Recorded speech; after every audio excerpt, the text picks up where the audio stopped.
কংগ্রেস সংখ্যালঘুদের সম্মান দেয়নি, শুধু ভোট ব্যাংক হিসেবে ব্যবহার করেছে। বিধায়ক করিম উদ্দিন বড়ভূইয়া। কংগ্রেস দল সংখ্যালঘু সমাজকে কখনো প্রকৃত সম্মান দেয়নি। বছরের পর বছর সংখ্যালঘুদের অনুন্নত রেখে কেবল ভোট আদায়ের রাজনীতি করেছে কংগ্রেস। এমনই তীব্র অভিযোগ তুলেন সোনাই বিধানসভা কেন্দ্রের বিধায়ক করিম উদ্দিন বড়ভূইয়া সাজু। বুধবার বাঁশকান্দি উন্নয়ন খণ্ডের অধীন বিভিন্ন গ্রামে উন্নয়নমূলক কাজের শিলান্যাস ও উদ্বোধন উপলক্ষে আয়োজিত একাধিক সভায় বক্তব্য রাখতে গিয়ে বিধায়ক সাজু বলেন, প্রায় 40 বছর ধরে কংগ্রেসকে ভোট দিয়েও সংখ্যালঘু সমাজ কেবল বঞ্চনার শিকার হয়েছে। তাই আসন্ন নির্বাচনে এই বঞ্চনার যোগ্য জবাব দিতে সংখ্যালঘু ভোটারদের এগিয়ে আসার আহ্বান জানান তিনি। এদিন চিরিপাড় মণিপুর জিপি এলাকায় বিধায়ক এলাকা উন্নয়ন তহবিল থেকে 20 লক্ষ টাকা ব্যয়ে একটি রাস্তার কাজের সূচনা করেন বিধায়ক। পাশাপাশি গ্রামোন্নয়ন তহবিল থেকে একাধিক উন্নয়ন প্রকল্পের শিলান্যাস করা হয়। এর মধ্যে মণিপুর দ্বিতীয় খণ্ডে 50 লক্ষ টাকা ব্যয়ে নির্মিত একটি হেলথ সাব সেন্টারের উদ্বোধন করেন বিধায়ক করিম উদ্দিন বড়ভূইয়া। অনুষ্ঠানগুলোতে বিধায়কের সঙ্গে উপস্থিত ছিলেন সংশ্লিষ্ট দপ্তরের আধিকারিকরা, স্থানীয় পঞ্চায়েত প্রতিনিধিরা, বিধায়ক প্রতিনিধি জাকির হোসেন লস্কর সহ অন্যান্য বিশিষ্ট ব্যক্তিবর্গ। ছিল হিসাবে দুইটা আজকে ফাউন্ডেশন হয়েছে। পঞ্চায়েতের সভানেত্রী আছেন, ওয়ার্ড সদস্যরা আছেন, ওনারা ঠিক করে আমাকে কালকে পরশুর মধ্যে কোনটা প্রায়োরিটি কালকেই দিবেন, সেটা আমি করব। আর পঞ্চায়েত সভানেত্রীর সঙ্গে আজকেই আমি কথা বলবো, আদার্স মেম্বারদের সঙ্গে কথা বলবো, সবাই সঙ্গে মিলে প্রত্যেক ওয়ার্ডের ছোট রাস্তা, যেটাতে 15 ট্রাক ছোট গাড়ি দিয়ে মাটি লাগে, একদম 20 পরিবার মানুষ আছে, 15 পরিবার মানুষ আছে, কোনো স্কিমে দেওয়া যায় না, এই ধরনের রাস্তা প্রত্যেক ওয়ার্ডে আমি 3টা করে কাজ এক সপ্তাহের মধ্যে আরম্ভ করবো। আজকেই উনি লিস্ট দেবেন, ওনার আন্ডারে প্রত্যেক ওয়ার্ডে ওয়ার্ড মেম্বারের আন্ডারে কাজ হবে। যে ওয়ার্ড মেম্বার যে ওয়ার্ডে থাকবেন ওনার আন্ডারে এই 3টার কাজ হবে।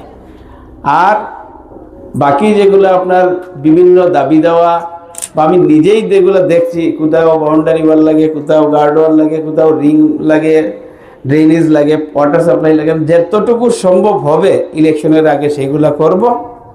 আর সঙ্গে একটা কথাও আপনাদের কাছে একটা বিচার রাখে যায়, ওই মসজিদে আমি নামাজ পড়ছি, এটা তো কইলাম, তো মসজিদের নামাজ যেটাতে পড়ছি এটাতেও বাউন্ডারি ওয়ালের ব্যবস্থা নেই, এটাও আমি দেখব কি করা যায়। আর এই অঞ্চল তো মৌলবীদের অঞ্চল, তো খাস করে এই অঞ্চলে অনেক মৌলবী হাবিজাব আছেন, দোয়া করবেন আল্লাহ তাআলা যেন আমাকে দিয়ে ভালো কাজ করায়, সমাজের ভালো কাজ করায়, প্রত্যেক জাতি ধর্ম বর্ণ নির্বিশেষে প্রত্যেকের উন্নয়নের জন্য যাতে কাজ করতে পারি সেই দিকে আপনারা রাখবো, চেষ্টা করব, তার জন্য দোয়া করবেন।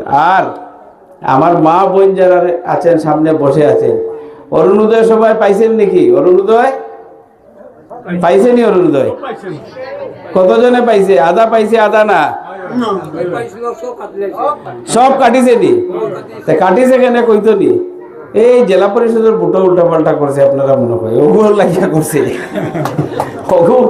অগুত দিলেইছে মনে হয় বুলিয়া বুলিয়া, অগুত দিলে আর পাইতো না। সরকার হইল উল্টাটা, আবার হিমন্ত বিশ্ব সরকারের সরকার বানাইব। আমার শুনাইতে গিয়া মুসলমান সব মিলিয়া যদি কয় সরকার বদলাইতাম পারবো নি? কই জি সরকার হিন্দু মানুষে যেটা কইব ওটা হইব। এই আসামে 126টা সমষ্টির মাঝে মাত্র 22টা সমষ্টি আছে বিধানসভার যেখানে মুসলমান বিধায়ক জিতব, আর বাকি 104টা সমষ্টি হিন্দু বিধায়ক জিতব। তারা যারে ঠিক করব এই মুখ্যমন্ত্রী হইব। আপনি আর আমি বইয়া সারাদিন চিন্তা করিয়া মুখ্যমন্ত্রী চেঞ্জ করতাম পারতাম না। এখন কি করা কইতো, মুখ্যমন্ত্রী তো আমরা পারবো না বানাইতাম। যে মুখ্যমন্ত্রী হইব তার খালি বিরোধ করতাম নি। আমার অরুণোদয় লাগে, আমার রাস্তা লাগে, কারেন্ট লাগে, মসজিদের বাউন্ডারি ওয়াল লাগে, ওয়াটার সাপ্লাই লাগে, বাচ্চারা পড়ার স্কুল লাগে, কলেজ লাগে, এটা লাগে না? নাই, যেখানে আমি সিএম বানাইতে পারতাম না ওইটা ছাড়ি দিব। আর আমি একটা কথা কই, 40টা বছর তো এক জায়গায় ভোট দিছি না নি আমরা? জি মনে যতটা আশা আছে সব হইয়া গেছি জি, একদম মন থেকে কই। যদি ভাবেন যে 40 বছর কংগ্রেসে ভোট দিয়া আপনার মনের সব আশা পুরো হয়েছে, তাইলে তো ভোট দিয়া দিতা। যদি ভাবেন যে 40 বছর খালি ভোট দিতে দিতে দেওয়ার পরে আবার মনের সব আশা পুরা হয়েছে না, তো একবার চেঞ্জ করতে। ওটাও তো গণতন্ত্র, এইটাই তো ডেমোক্রেসি। ডেমোক্রেসির বিউটিটা হইল ওটা যে আপনি যখন দেখবা একবার দিব, 2বার দিব, 3বার দিব, তারপরে যখন দেখবা আমার উন্নয়ন যেটা আশা করছিলাম এটা হয়েছে না, বদলাই দিবা, তখন ওইও আসবো যে কেন রাগ করে এবার দিলাই না রে বা, বললে না আমরা তো যতটা আশা করছিলাম অতটা পাই নাই, এই জন্য আচ্ছা আমি আগামীতে তোমারে আবার দিব, এইটা কম্পিটিশনে উঠায়। আপনারা ওই যে আইলো কংগ্রেস থেকে হাত বললো গিয়াই বলে হাত ছাড়া আর হাতই যায় না, কইয়াই হাত মারি দিলে। এইটা হয়েছে আমরা মুসলমানের সবচেয়ে বড় সমস্যা। প্রয়োজন হয়েছিল যখন ইহুদির লোকে সন্ধি করছিল, কিয়ের লাগি করছিলা? অধিকার আদায়ের লাগিয়া। কিয়ের লাগি করছিলা? সেফ সিকিউরিটির লাগিন। কিয়ের লাগি করছিলা? ভাইচারার লাগিন, সবর মিলামিশার লাগিয়া। ওটা নানি আমরাও এই সিয়াসত ইসলাম ক্লিয়ার পরিষ্কার নির্দেশ আছে, বুঝছেন নি কথা? কেউ ইয়া কই দিবা ইগু হারাম ওগু হালাল ন। রাজনীতি দেশের স্বার্থে হইতে হইব, সমাজের স্বার্থে হইতে হইব, রাস্তাঘাটের উন্নয়নের লাগি হইতে হইব, প্রত্যেক জাতি ধর্ম বর্ণ নির্বিশেষে সবার উন্নতির জন্য হইতে হইব। কথাটা বুঝছেন নি? আমরা আলাদা দাঁড়াইয়া এক জায়গাতে 22 MLA কোনোদিন সরকার চালাইতে পারব না। আমরা মিক্স হইতে হইব।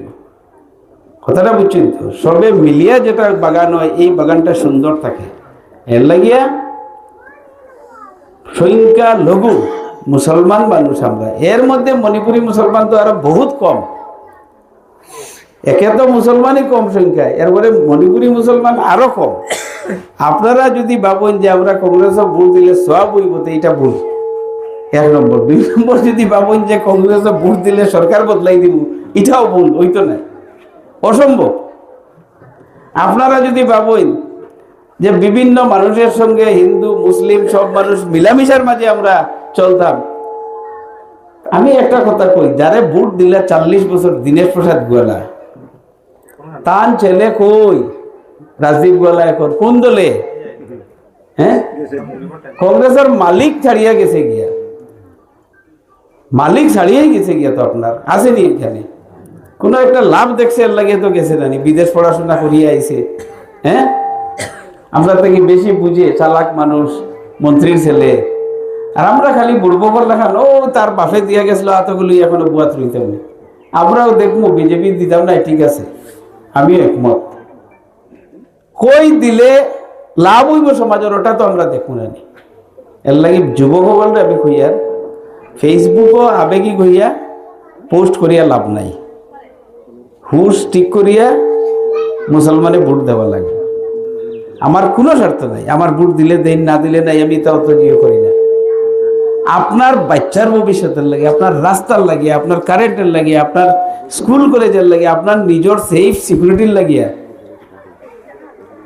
একমাত্র MLA আমি আসাম যে 126-এর মাঝে মসজিদ মাদ্রাসার লাগে এই সরকারের লাগে লড়াই করছি এবং সাকসেসফুল হয়েছি। আজকে ইয়া ভাই কইন, গোবিন্দপুরের সাহেব কইন, গোবিন্দপুরের সাহেব কইন, বাগপুরের সাহেব কইন, প্রত্যেকের লইয়া ডিজিপি অফিসে বইয়া মসজিদ মাদ্রাসার যা সমস্যা আসলো আমি সমাধান করছি লিখিতভাবে। কেমনে করছি? মিলামিশার মাঝে দিয়ে করছি।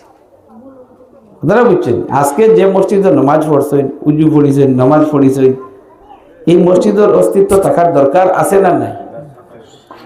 জি, আপনার বাচ্চার ভবিষ্যতের দরকার আছে না নাই? আছে। যদি কংগ্রেস ছাড়েন,